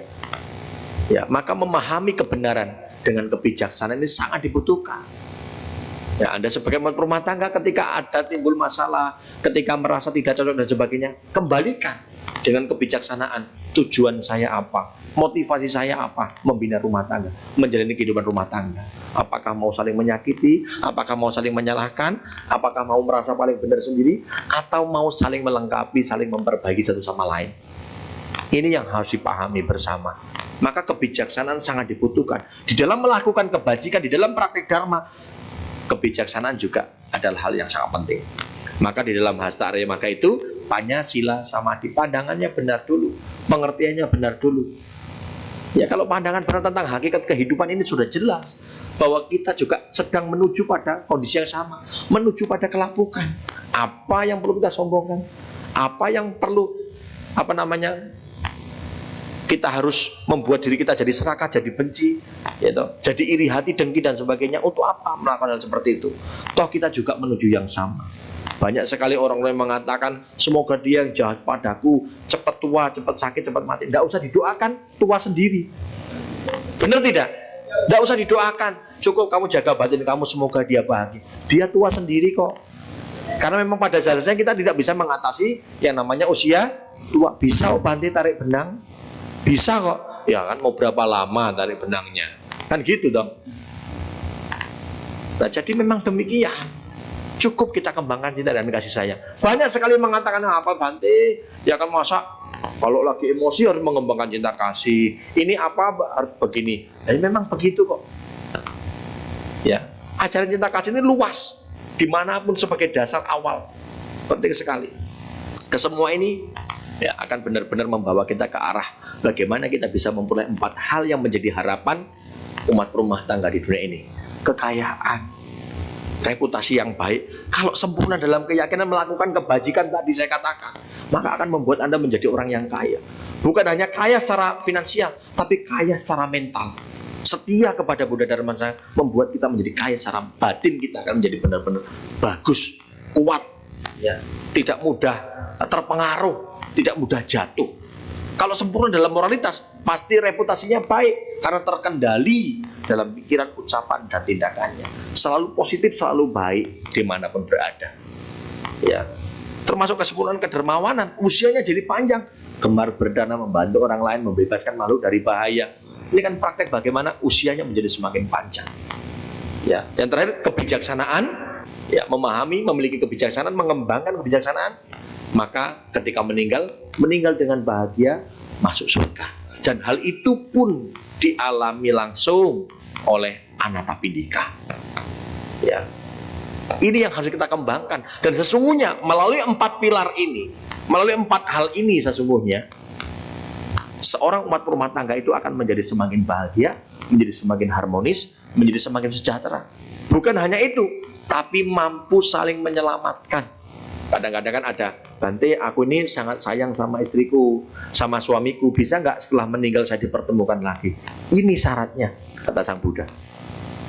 Jadi bukan hanya memperoleh 4 hal yang tadi, tapi mampu saling menyelamatkan. Bahkan di dalam kehidupan yang akan datang, ketika setara dalam keyakinan, setara dalam moralitas, setara dalam kemurahan hati, setara di dalam kebijaksanaan, akan mampu saling dipertemukan. Kira-kira ada nggak yang mau bertemu lagi? Ada nggak? Ada yang lain nggak mau loh. Ya, Bante, saya lihat mama sama papaku itu nggak akur, ya toh. Hanya mama saya nggak suka. Maka ketika dia meninggal dipindah keyakinannya. Supaya apa katanya? Supaya nggak bertemu lagi. Amit namo buddhaya. Aduh, gimana ini ceritanya? Bante pusing. Ini terus gimana? Ini ceritanya Bante mau jawabnya gimana? Mana ada begitu ceritanya? Iya, karena supaya tidak bertemu dipindah keyakinannya. Sudah meninggal. Gimana ceritanya ini? Orang sudah tidak bernapas, kalau sudah dipindah katanya. Nah, saya tanya alasannya kenapa? Supaya tidak bertemu sama papa lagi. Wah, kok bisa begitu ya? Ini kejam sekali. Padahal sebelum dia meninggal mampu menghadirkan anak-anaknya itu. Itu yang tidak dipahami, ya kan? Nah, mencapai kebahagiaan surgawi melalui penggunaan kekayaan. Maka setelah Anda mulai kekayaan dan sebagainya, reputasi yang baik, usia panjang, ya bahkan ada hal-hal yang memang mampu menunjang hal itu. Ya, jadi ketika Anda benar-benar menjadi orang yang cukup, ya mungkin sekarang tidak sepenuhnya jadi kaya, tapi setidaknya tidak kekurangan lah ya. Cukup makan 3 kali, cukup beli baju baru, ya kan? Saya nggak apa-apa kok banding nggak kaya, yang penting cukup. Mau beli mobil cukup, mau ke wihara cukup, mau jalan-jalan ke luar negeri cukup, ya kan gitu tak? Nah, jadi dengan semua hal yang sudah kita upayakan, sudah kita kerjakan, sudah kita perjuangkan selama ini, ya maka akan mampu membawa kita pada kebahagiaan, ya surgawi dan sebagainya adalah melakukan pengorbanan. Digunakan untuk memberi kepada berbagai kelompok umat atau memberi kelompok untuk manfaat sosial. Ya, memang Sang Buddha mengajarkan yang pertama adalah praktek memberi. Di dalam Anupubikata, pembicaraan pendahuluan yang progresif, di dalam tahap awal Sang Buddha mengajarkan kepada umat itu tidak langsung meditasi, tidak langsung belajar dharma atau apa, tidak. Tapi diawali dengan praktek dana kata, praktek kemurahan hati, praktek berdana dulu. Lalu yang kedua apa? Sila kata, praktek kemoralan. Dua ini saling menyempurnakan. Kalau dua ini dilakukan dengan baik, praktek dana dan praktek sila dilakukan dengan baik, akan sempurna, akan mampu membersihkan batin kita dari segala kotoran dan melenturkan batin yang kaku. Saya katakan batin yang kaku itu seperti baju, misalkan, mohon maaf, baju warna hitam. Baju warna hitam ini kalau digambarkan seperti batin yang kaku, batin yang kotor. Kalau warna hitam dicelup warna putih jadi apa Bapak Ibu? Jadi putih enggak? Sulit sekali. Kalau baju warna hitam dicelup warna merah jadi enggak jelas warnanya, enggak jadi merah juga, belang-belang. Benar tidak? Ini contoh. Kadang-kadang orang, ya, ketika dia belum praktek memberi, belum praktek sila dengan baik, batinnya kaku, diberikan nasihat apapun, sebagus apapun, oleh siapapun, tetap nggak mau menerima. Ada nggak orang begitu? Ngeyel terus. Ada ya? Ini contoh batin yang kaku. Contoh batin yang lentur karena dia mau praktek dana, mau praktek sila, seperti baju berwarna putih. Dicelup warna merah jadi merah. Gampang atau sulit? Gampang. Dicelup warna kuning jadi kuning. Dikasih nasihat, kamu harus meditasi ya, pagi dan sore. Siap, meditasi ya. Oh iya, belajar dharma tak nasihatin, kamu kalau duduk yang benar begini, oh kamu kalau makan begini. Oh iya, terima kasih. Bukan menjawab, emang kamu sudah benar. Waduh, repot lagi nih. Sebelum kamu ada, saya sudah ada. Saya lebih banyak makan asam garam nih. Oh, pantesan darah tinggi kan gitu. Kalau anak sekarang kan kebanyakan makan coklat, ya, gulanya tinggi, gitu ya. Memang demikian. Jadi banyak hal yang bisa kita pelajari, sangat bagus sekali. Bentuk pengorbanan, praktek dana ini penting. Jangan berpikir umat Buddha dana terus banting. Loh, memang ini yang utama. Dimulai dari Anantapindika yang luar biasa, ya, luar biasa. Maka ini dana penting sekali. Yang kedua apa? Memberi, ya, memberikan persembahan tertinggi, mendukung individu yang bermoral untuk kebahagiaan spiritual. Ya, misalkan memang tidak bertemu dengan mereka yang bermoral, yang mendukung wihara yang digunakan untuk belajar dharma seperti ini, sangat baik sekali. Membantu membangun jembatan, membantu membangun jalan, membantu membangun sumur, itu kebajikannya luar biasa. Selama itu digunakan, selama itu kebajikan Anda akan mengalir bagus. Ya. Selanjutnya adalah melindungi kekayaan, mengamankan aset dan potensi kerugian. Sebenarnya selain bagaimana Anda berupaya sesuai dengan kemampuan Anda untuk membantu menyelamatkan dan sebagainya, ya, salah satu harta yang tidak bisa dicuri adalah dengan kebajikan, digunakan untuk berdana. Ingat, setiap perbuatan yang kita lakukan itu seperti bayang-bayang yang tidak pernah meninggalkan bendanya. Kemanapun Anda pergi, selama itu Anda akan diikuti oleh bayang-bayang Anda. Seperti hanya perbuatan yang kita lakukan, baik dan buruk, itu akan terus mengikuti kita kemanapun kita pergi. Ya, ini adalah hal yang penting. Selanjutnya adalah memenuhi kebutuhan, memastikan kesejahteraan diri sendiri dan keluarga penting. Maka memang harus bijaksana. Ya, selain memenuhi kebutuhan diri, juga harus memenuhi kebutuhan pasangan hidup, anak-anak, keluarga semuanya. Jangan hanya bijaksana, tapi juga harus bijaksini juga ya. Kadang-kadang orang, apalagi bapak-bapak ini kan, ya udahlah yang penting istri saya cukup, beli skincare-nya cukup lah ya, dapurnya juga cukup ya, anak-anak juga cukup, suami udah biasa saja lah, tidak apa-apa lah. Kadang-kadang ada yang begitu, jangan. Kita juga harus menghargai diri sendiri. Demikian juga seorang ibu, jangan apa-apa, semuanya anak, tapi ingat kesehatan diri sendiri. Itu pengorbanan seorang ibu yang luar biasa. Ya, tapi kita harus bijaksana. Semuanya harus merata. Karena apa? Karena ketika kita sehat, semuanya juga bisa terjaga dengan baik. Kalau kita semuanya fokus ke yang lain, lantas kita tidak, bagaimana kita bisa mempertahankan kehidupan kita? Jadi hal ini juga harus dilakukan dengan bijaksana. Nah, hal ini yang akan mampu membawa bagaimana mencapai kebahagiaan yang lebih bagus. Nah, terakhir bahwasanya mencapai keseimbangan ya tadi saya katakan bahwa harapan duniawi ya secara alami setiap orang pasti mendambakan terkait dengan kekayaan, kemasyhuran, reputasi yang baik tadi, usia panjang, dan ketika meninggal nanti adalah lahir di alam bahagia. Maka syaratnya adalah bagaimana kita memperkokoh keyakinan kita ini, sempurnakan supaya apa? Tidak mudah bereaksi batinnya. Jangan apa-apa tersinggung, jangan apa-apa tidak suka, jangan apa-apa timbul kebencian. Coba untuk dikokohkan keyakinannya supaya ketika kita melakukan sesuatu, batinnya mengkondisikan kebajikan yang baik. Ya, ini hal yang penting. Ya, dermawan, moralitas baik, dermawan dan kebijaksanaan sebagai jalan menuju harapan yang bagus. Nah, ini adalah sesuatu hal yang sangat penting agar kita benar-benar bisa mencapai atas apa yang menjadi harapan di dunia ini. Ya, pasti semua punya harapan, pasti semua punya cita-cita. Baik cita-cita sebagai umat rumah tangga ataupun cita-cita sebagai umat Buddha yang lebih tinggi lagi.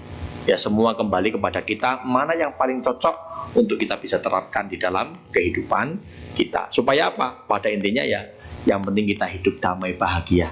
Tidak merugikan diri sendiri, juga tidak merugikan orang lain. Itu saja yang dapat Bante sampaikan. Terima kasih. Selamat malam. Namo Sang Hyang Adi Budaya. Namo Buddhaya.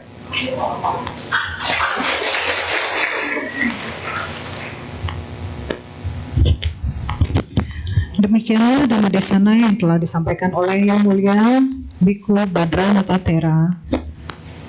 Kami menyediakan sesi tanya jawab kepada Bapak Ibu semua. Pertanyaan bisa disampaikan dengan dua cara. Yang pertama bisa melalui secara langsung, nanti bisa tunjuk tangan dan maju. Kemudian yang kedua bisa melalui kontak WA, WhatsApp di 0811992198. Saya ulang lagi di 0811992198. Sambil menunggu pertanyaan yang masuk, kita akan menyanyikan satu buah lagu bersama.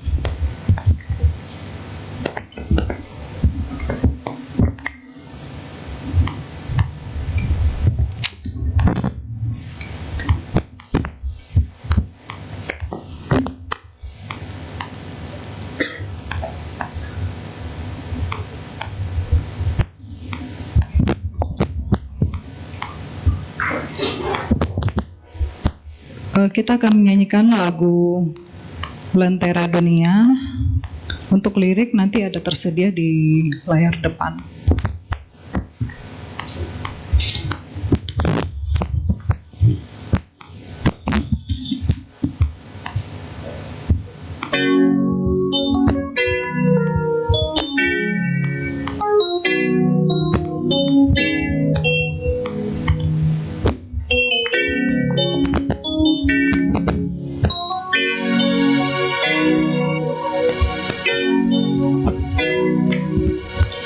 Dia Maha Agung, Dia Maha Sempurna, Dia guru junjungan kita, penentu kenibanan Dia Maha Suci, Dia Maha Bijaksana, Dia lentera dunia, Dialah Sang Bagala. Mari kita mengikuti gamanya, jadikanlah lentera di hati, jauhkanlah dari segala benci, pasti akan bahagia di bumi.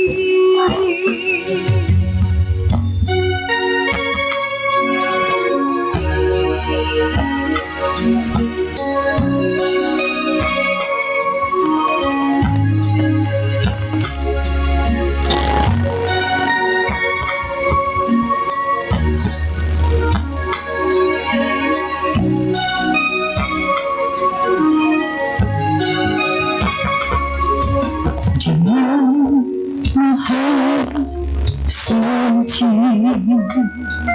Dia Maha Bijaksana, Dialah lentera dunia, Dialah Sang Bagala. Mari kita mengikuti gamanya, jadikanlah lentera di hati, jauhkanlah dari segala benci, pasti akan bahagia di bumi. Sadarilah hidup ini tiada kebahagiaan,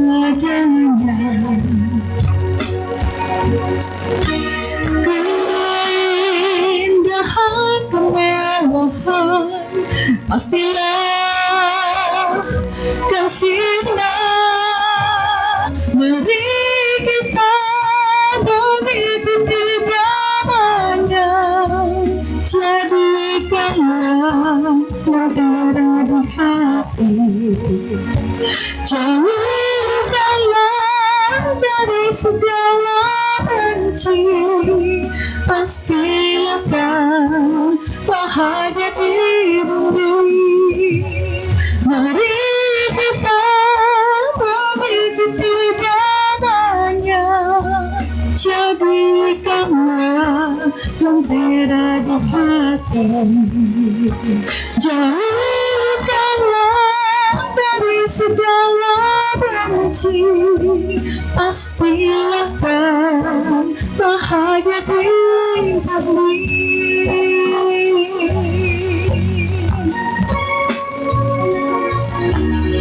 Terima kasih.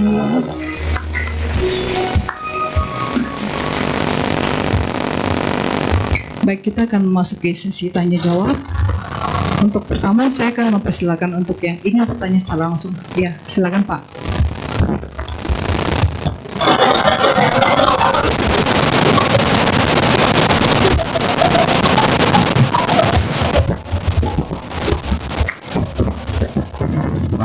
Salam budaya Pak ya.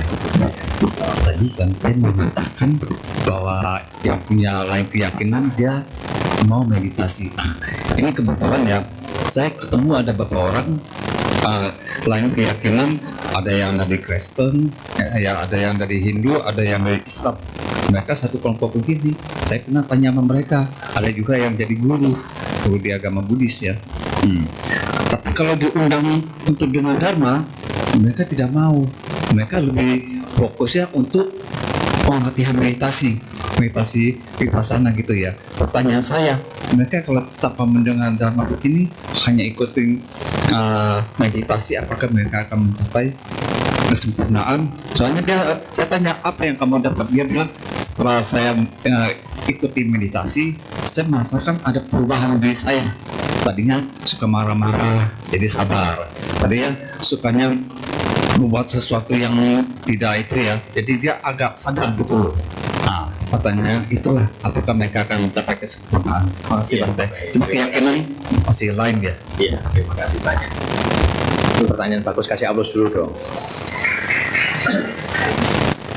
Ya, beberapa waktu yang lalu ketika saya main ke daerah Kabupaten Tangerang, ada salah satu umat Buddha.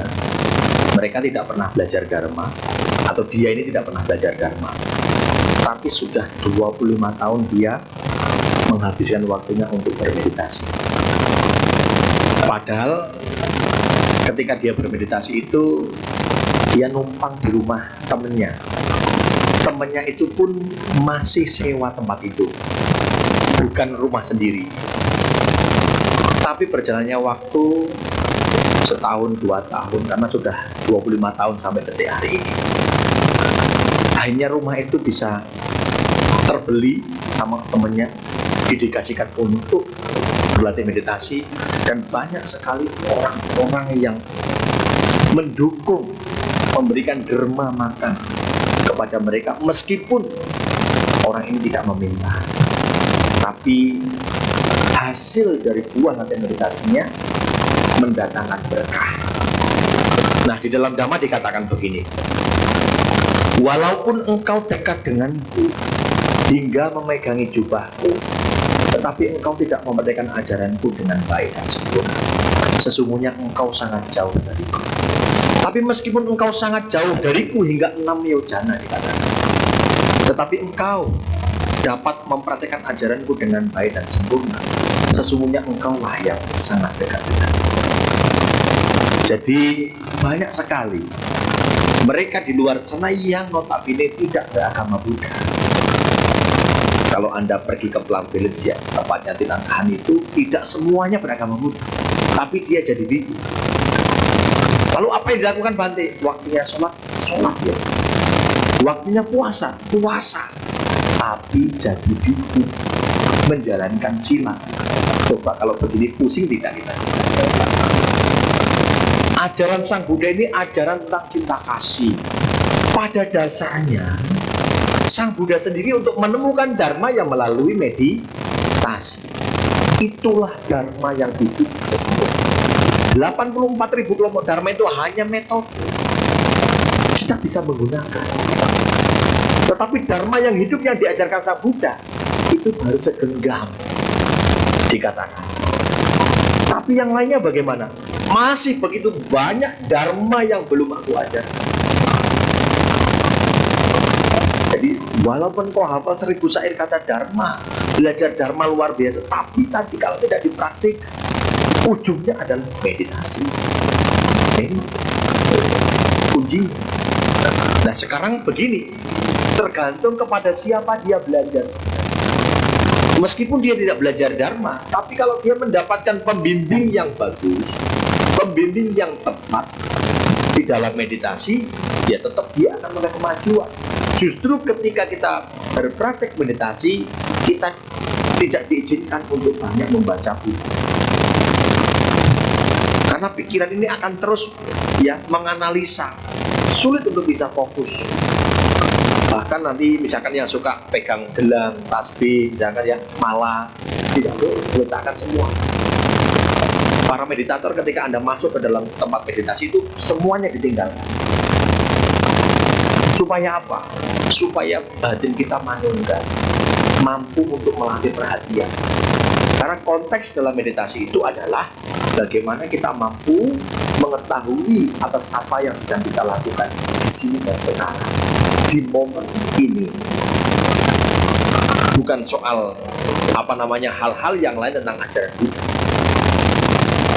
Karena dengan meditasi itu kita akan menjadi mengerti tentang kebenaran, tentang kehidupan dengan sebagaimana adanya. Maka tadi ketika dia bermeditasi, meskipun tidak belajar dharma, tapi yang dari marah menjadi tidak marah, artinya ada kualitas batin. Ketika dari melekat menjadi tidak melekat, ada kualitas batin. Tapi kalau kita berbicara terkait apakah bisa mencapai pencerahan Bante, selama dia masih menjadi umat rumah tangga, masih bekerja, dia masih berumah tangga, masih harus punya beban tanggung jawab memikirkan anak dan sebagainya, tidak mudah, tidak mudah untuk melakukan hal itu. Tidak mudah sekali. Maka kalau kita berbicara terkait dengan pencapaian, tapi kalau kita masih umat rumah tangga, itu sangat sulit sekali. Kenapa? Karena secara tidak langsung kita masih harus punya beban tugas, beban tanggung jawab kepada pasangan. Banyak sekali ya umat-umat yang saya temui, ya mohon maaf karena saya ada 35 wihara. Ada umat-umat rumah tangga yang mulai hobi meditasi, ya tidak belajar dharma, merasa berpikir bahwa oh ini yang benar, saya harus meditasi, saya tidak perlu bekerja Bante. Untuk apa? Hidup tidak kekal. Untuk apa bekerja? Untung Bante nggak disamperin istrinya ke wihara. Kalau disamperin terus dia bawa kebuk, mati Bante. Ini banyak umat yang mohon maaf, bahasa umumnya konslet. Banyak sekali. Karena merasa bahwa sudah meditasi, oh meditasi ini akan membawa saya kepada pencerahan. Kamu punya istri, punya anak, saya bilang begitu. Jangan. Ada orang yang belajar dharma, meditasi terus juga sama. Bante, setelah saya mengikuti Bante, tapi bukan dengan Bante saya ya. Saya sudah bermeditasi, saya menyadari untuk apa saya membangun bisnis Bante, kok juga akan saya tinggalkan. Saya sudah menikah Bante, tapi sekarang ketika saya belajar dharma, ikuti Bante bermeditasi, saya tidak mau punya anak. Untuk apa saya punya anak Bante? Toh anak itu juga menghalang, anak itu juga membawa derita. Dan terus tujuan menikah apa kalau begitu? Maksud saya adalah ketika Anda mengambil keputusan untuk berumah tangga, bertanggung jawablah sebagai rumah tangga. Baik tidak? Ya baik. Ketika Anda ingin benar-benar meninggalkan kehidupan duniawi, ya jadilah samana. Dipraktikkan dengan baik. Jadi intinya tadi ya Kom, bahwasanya ketika memang dia tujuannya adalah untuk meditasi agar mengurangi beban hatinya, agar mampu merubah tindakan tidak bajiknya, saya setuju itu sangat baik.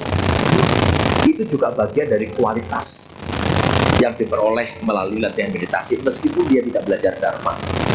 Tetapi tahapan berikutnya, ketika dia benar-benar ingin mendalami bahkan untuk mencapai pencerahan, tentu saja bisa. Meskipun dia tidak beragama Buddha Bante, ya, tapi dia harus mampu meninggalkan kehidupannya sebagai kehidupan yang berumah menjadi rumah. Ini baru saya setuju. Tapi kalau misalkan masih rumah tangga, atas Bante, mohon maaf Bante, ada satu mobil dengan saya kan dia jemput saya. Saat ini saya lebih fokus lagi memasuki jana Bante. Kaget saya. Luar biasa, kok disampaikan ke saya? Saya kaget. Bentuknya kayak mana ini ya? Jadi saya sedang berupaya saat ini Bante, saya memasuki jana 1, 2, 3. Lah kamu masih bekerja kok, kamu masih sibuk urusan rumah tangga kok, kamu masih sibuk organisasi kok. Tidak mungkin orang yang demikian lantas bisa begitu. Karena jana itu posisi yang mendalam. Tapi tidak semudah itu. Jadi banyak sekali pertanyaan ke situ. Mudah-mudahan di sini demikian. Harapan saya, bertanggung jawablah sebagai rumah tangga. Itu juga latihan. Karena banyak kehidupan rumah tangga di dalam kehidupan Sang Buddha masa lalu banyak mencapai kualitas yang tinggi. Kenapa? Mampu memanfaatkan bagaimana menjadi suami yang baik, bertanggung jawab menjadi suami yang baik, menjadi istri yang baik bagi suaminya, melayani, menjaga, merawat dengan penuh hormat. Kualitasnya baik, tidak jarang bisa masuk surga, bahkan juga memang bisa mencapai tingkat kesucian. Itu karena praktek dharmanya sebagai rumah tangga yang baik. Begitu ya. Jadi tetap bisa sebenarnya, tetap bisa. Tetapi ranahnya memang harus dipahami bahwa ketika apakah bisa mencapai pencerahan, ya harusnya orang itu meninggalkan kehidupan sebagai rumah tangga menjadi hidup tanpa rumah. Itu saja. Terima kasih.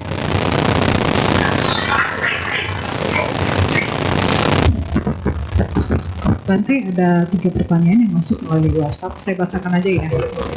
Wandama Bante izin bertanya, dalam ajaran Buddhis, dana jenis apakah yang dikatakan sebagai paling bernilai atau bermanfaat? Terima kasih Bante.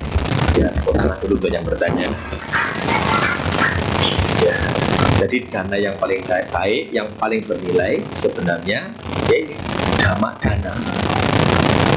Ya, jadi dana yang paling tinggi, yang paling bernilai ya dana dhamma ini. Ya, maka di dalam salah satu sutta dikatakan oleh Sang Buddha bahwa ada 5 hal terkait dengan kekikiran. Ada 5 hal terkait dengan kekikiran. Saya tidak perlu membahas 5-nya, tapi yang paling akhir. Jadi dari semua jenis yang saya sebutkan terkait dengan kekikiran, di bagian yang kelima, kekikiran yang paling berbahaya adalah ketika kita kikir terhadap pengetahuan yang kita miliki. Artinya apa? Bahwa menunjukkan bahwa dana dhamma adalah dana yang tertinggi, yang paling bernilai. Maka Anda sebagai umat rumah tangga, lantas jangan berpikir, Bante saya umat biasa, saya tidak perlu berbagi terkait hal ini. Tapi kalau Anda memahami hal itu, tidak. Maka ketika Anda hari ini datang sendirian, tidak sama suaminya, tidak sama istrinya, tidak sama anaknya, setelah belajar dharma ini diulang di rumah. Tadi belajar dharma tentang apa ya Pi? Tadi belajar dharma tentang apa ya Mah? Ya Pak? Tapi pokoknya judulnya itu apa ya? Tentang itu loh. Judulnya tentang harapan umat rumah tangga. Pokoknya itu saja. Ya isinya apa ya? Apa ya? Kadang-kadang di dalam sini masih ingat, keluar pintu lupa. Nah, jadi dana yang tertinggi adalah dana dhamma, dana pengetahuan dharma, nasihat yang baik. Karena dalam mata cari itu apa? Sedikit agak lupa. Sutanya itu tentang kekikiran yang paling berbahaya, itu kekikiran terhadap pengetahuan dharma. Jadi ini sudah menunjukkan bahwa dana dhamma itu yang paling penting. Ya, semoga kita juga tidak pelit pengetahuan. Ya, apapun itu, sedikit banyak berbagi. Di rumah sering diskusi ya antara suami dan istri. Papa, ini Dhammapada 1 tentang pikirannya loh Pak. Bagus sekali ya bahwa pikiran dan pelopor. Ada bahas itu enggak? Atau ketika ibu-ibu sedang kumpul arisan ya, kumpul bahasnya apa? Itu loh tetangga kita, kayaknya dia nggak kerja kok beli emasnya banyak banget ya. Enggak, ini bercanda ya. Saya yakin di sini orang-orang baik. Tepuk tangan dulu untuk kita semua. Itu saja ya. Terima kasih. Baik, yang kedua ya Bante. Nama budaya Bante izin bertanya, bagaimana memperbaiki diri dalam pengelolaan emosi, khususnya bagi kami umat rumah tangga. Saat mendengar dharma, kami dengar dan paham bahwa harus menjalankan dharma. Tapi saat menghadapi kondisi aktual, kadang jadi lupa dharma yang sudah didengar. Terima kasih Bante. Ini luar biasa pertanyaan. Tepuk tangan juga tuh ya. Ini hampir setiap saya live ya, mohon maaf saya sering live karena untuk sama sebenarnya kalau tanyanya itu seperti Bante sedang live ini ya, jadi luar biasa. Pertanyaan tidak jauh dari itu, jadi ketika kita mendengar dharma di wihara ini, maka sendiri katakan, barusan saya katakan, di sini kita bisa paham, bisa bijaksana, ketemu umat Amitopo, Namo Buddhaya, semoga bahagialah. Ketika di jalan di Telakson kurang asem kami ya.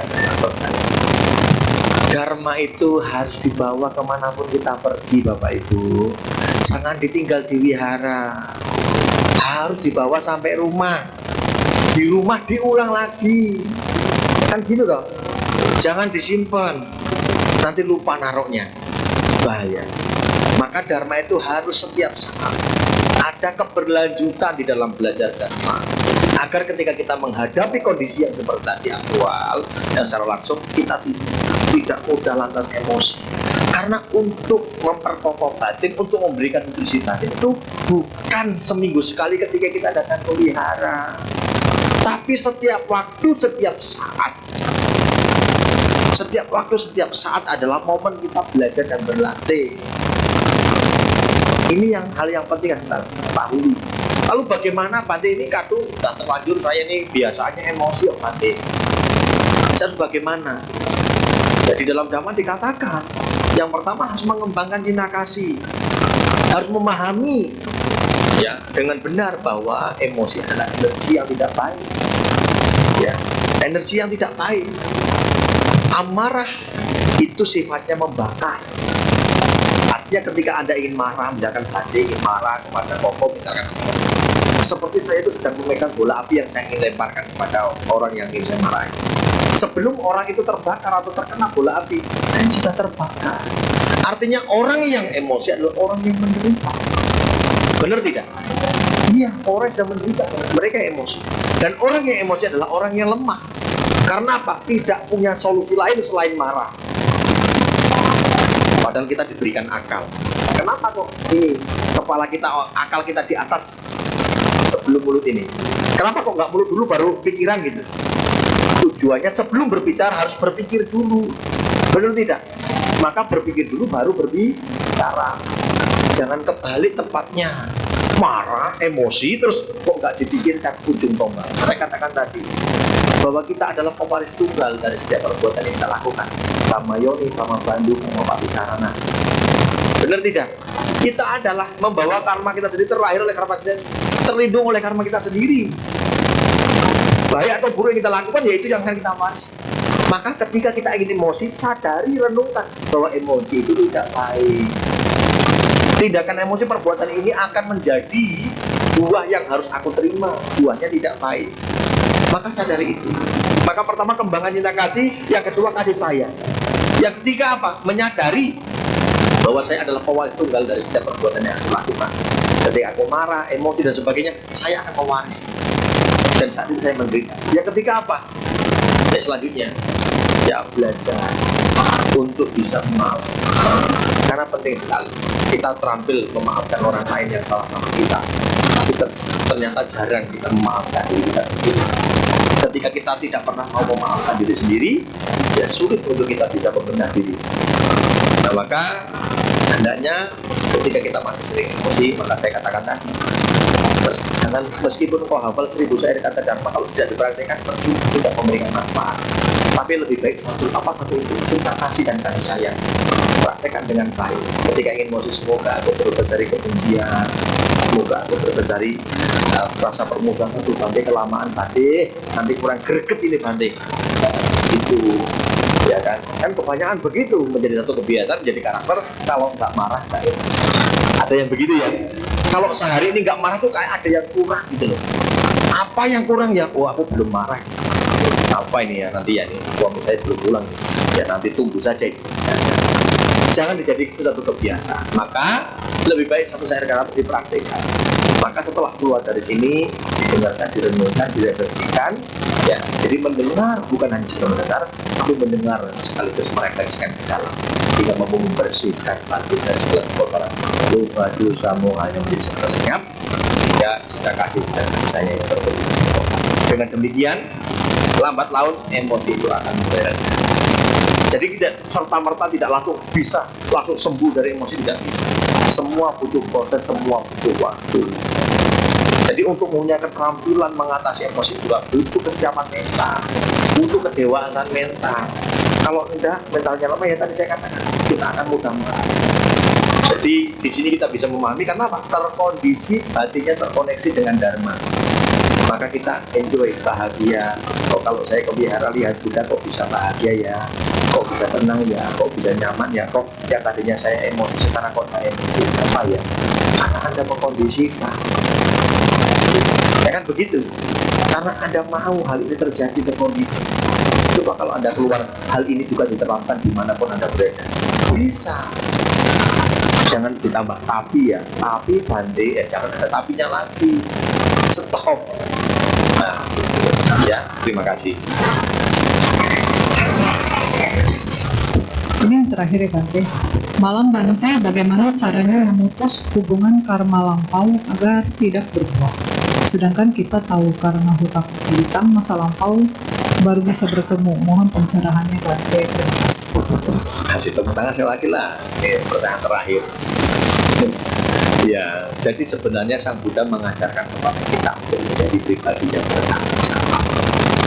Jadi menurut saya untuk menjadi dewasa, untuk menjadi bijaksana, kita harus berani untuk bertanggung jawab atas setiap perbuatan yang kita lakukan. Ya, jadi apapun yang terjadi dalam kehidupan kita ya terima. Karma buruk berbuah, kita tidak harus menderitakan. Anda juga boleh memutuskan bahwa ketika karma buruk berbuah, Anda bersyukur juga boleh. Bersyukur, kangen, karena karma buruk saya berbuah. Boleh tidak menderita? Boleh tidak kira-kira? Ya boleh, tidak harus sedih. Orang-orang kadang-kadang berpikir bahwasanya kenapa ini memutus begitu? Karena dia merasa bahwa ketika karma buruk berbuah, saya menderita. Padahal tidak harus. Kita boleh menentukan bahagia atau tidak bahagianya kita. Jadi menurut saya, Sang Buddha mengajarkan kita untuk menjadi pribadi yang bertanggung jawab. Banyak para siswa Buddha seperti Moggallana, Angulimala, dia juga mempertanggungjawabkan atas apa yang sudah dilakukan semasa hidupnya. Meskipun beliau sudah menjadi arahan, beliau tetap harus menerima buah. Ya, bertemu dengan perampok, dicincang-cincang, yang dipanah dan sebagainya. Itu untuk akhir hidupnya. Tapi beliau tidak menderita. Kenapa? Menyadari bahwa itu adalah bagian dari buah, dari benih yang telah aku tanam. Sehingga saat ini saya harus menerima. Dia menerima dengan tanpa menderita. Karena dia sadar betul bahwa itulah yang pernah dilakukan semasa hidup. Jadi harapan saya, ingat, meskipun pahit, obat itu juga pahit. Benar tidak? Obat itu pahit tapi menyembuhkan. Kadang-kadang yang manis malah bikin sakit. Ya. Jadi jangan takut, jangan khawatir terhadap segala sesuatu yang tumbuh yang hadir dalam kehidupan kita, meskipun pahit. Karena itu adalah bagian dari apa yang sesungguhnya kita tanam. Tapi berarti saya ingin memutuskan agar tidak berbuah, agar saya selesai membayar utangnya. Bagaimana? Lah, Angulimala saja masih harus bertemu, Sang Buddha saja, Sang Buddha Gautama guru kita, masih harus difitnah oleh Kincaka, masih harus dilukai oleh Dewa Data, bahkan masih harus dimusuhi oleh banyak orang. Benar tidak? Lah bagaimana dengan kita ini manusia biasa yang tidak luput dari loba, dosa dan moha? Kita ingin memutuskan tali karma itu, kita ingin memutuskan hal seperti itu. Ya kita harus berjuang dengan sungguh-sungguh. Apa dia? Ya harus berjuang dengan sungguh-sungguh. Ya, untuk apa? Terus melakukan tindakan baik. Supaya apa? Supaya mengurangi kadar dari setiap perbuatan yang sudah kita lakukan di waktu itu. Ketika kita menggenggam garam, satu genggam, dan kita masukkan ke dalam mangkok yang kecil, lalu ketika kita isi air, rasanya asin banget atau asin biasa saja? Asin banget. Itu seperti perbuatan buruk yang pernah kita lakukan di waktu yang lalu. Lalu apa yang bisa kita lakukan agar kadarnya menjadi tidak terlalu asin banget? Kita tuangkan ke dalam bak yang besar, lalu kita isi dengan air yang tawar. Air yang tawar ibarat perbuatan baik di dalam kehidupan ini, baik melalui pikiran, ucapan, dan tindakan yang bisa kita lakukan. Ya, dengan 5 syarat tadi agar sempurna kebajikannya, diisi dengan air yang tawar. Kayu, Indonesia Gayam. Lama-lama, ya air garam yang satu mangkok tadi menjadi dipenuhi dengan air yang tawar, menjadi satu bak yang besar. Rasanya mungkin pudar, tapi kadar garam itu ada di situ. Benar tidak? Sama ketika kita ingin melakukan, ya memutuskan jalinan karma tadi seperti itu, atau segala perbuatan yang mungkin kita piutang perbuatan yang kita lakukan di waktu yang lalu, mungkin secara penuh sulit. Mungkin Anda berbicarakan ada ahosi karma pade, itu berlaku untuk para arahat. Bahkan Angulimala pun masih harus menerima sebagian dari buah karma yang telah dilakukan. Setidaknya kita mampu mengurangi kadarnya, mengurangi rasa asinnya itu. Dengan apa? Banyak melakukan perbuatan baik, sehingga potensi-potensi perbuatan di waktu yang lalu yang harusnya berbuah menjadi tidak berbuah. Misalkan berbuahnya harus jatuh dari motor, tertabrak, ya paling cuma keselio saja. Ini gambarannya begitu loh. Ya kan gitu, yang harusnya ketabrak terluka parah, ya mungkin hanya lecet saja. Itu ibarat ketika dari rasa asin banget menjadi kadarnya berkurang menjadi setidaknya tidak terlalu asin. kita mampu menutupi, ya, menekan perbuatan-perbuatan di waktu yang lalu yang agak berbuah tertekan dengan perbuatan baik saat ini, sehingga potensi-potensi kemunculan hasil buah yang harusnya matang menjadi tidak matang, dan kita mampu untuk menikmati hasil buah kebajikan di saat ini sesuai dengan keyakinan dan pandangan dan pengertian yang benar tentang ajaran kita. Ya, terima kasih, itu saja. Baik, mungkin sudah tidak ada pertanyaannya. Bante, ada closing statement atau kata-kata hari ini deh? Kata-kata hari, tapi suaranya bagus Bante, kagum, tepuk tangan dulu untuk. Karena pada dasarnya Bante adalah pencipta lagu. Jadi Bante juga nyiptain lagu Buddhis, dengar suara bagus itu inspirasi lagunya muncul. Ya, jadi apa namanya, kalau disuruh kata-kata hari ini closing statement-nya, ya, menurut saya ketika kehidupan kita ini baik, maka perbanyaklah perbuatan baik, karena perbuatan baik itu akan menjadi bekal yang terbaik untuk kehidupan yang lebih baik. Jadi selamat untuk kehidupan rumah tangga yang bahagia, ya, sempurnakan keyakinan Anda, semangat melakukan kebaikan, praktekkan moralitas dengan baik, jadilah pribadi yang dermawan, dan tentunya teruslah belajar, jangan bosan belajar. Semangat belajar sebagai bentuk bagaimana kita memenuhi kebijaksanaan. Kebijaksanaan itu karakteristiknya adalah terang. Artinya apa? Ketika terang artinya mampu merubah hidup. Ya, manusia itu tidak lepas dari kegelapan, tapi ketika bijaksana mau belajar, ya, mampu menerangi kegelapan. Ketika semua hal menjadi terang, maka terlihat dengan jelas. Kita bisa membedakan mana yang baik, mana yang tidak baik, mana yang pantas, mana yang tidak pantas, mana yang harus saya lakukan, dan mana yang harus saya tinggalkan. Dengan demikian, kita akan mampu menjadi pribadi yang bermanfaat, bukan memanfaatkan. Ya, tidak menuntut, tapi menuntun. Demikian semuanya akan menjadi indah. Di dalam Dhamma dikatakan, barang siapa dengan dharma mampu melakukan kebajikan dan meninggalkan perbuatan buruk yang dilakukan, maka ia akan dapat menerangi dunia ini seperti rembulan yang berbebas dari awan. Terima kasih. Namo Buddhaya. Luar biasa ya, boleh tepuk tangan sekali lagi. Baik, selesai sesi tanjab kita pada malam hari ini. Kami segenap keluarga Wihara Dharma Sukha dan umat yang hadir mengucapkan terima kasih kepada Yang Mulia Bante Badranapatera atas waktu dan kesempatannya dalam membeberkan Dhamma pada hari ini. Umat dipersilakan untuk bangkit berdiri. Yang Mulia Batu akan meninggalkan ruangan Dhamma.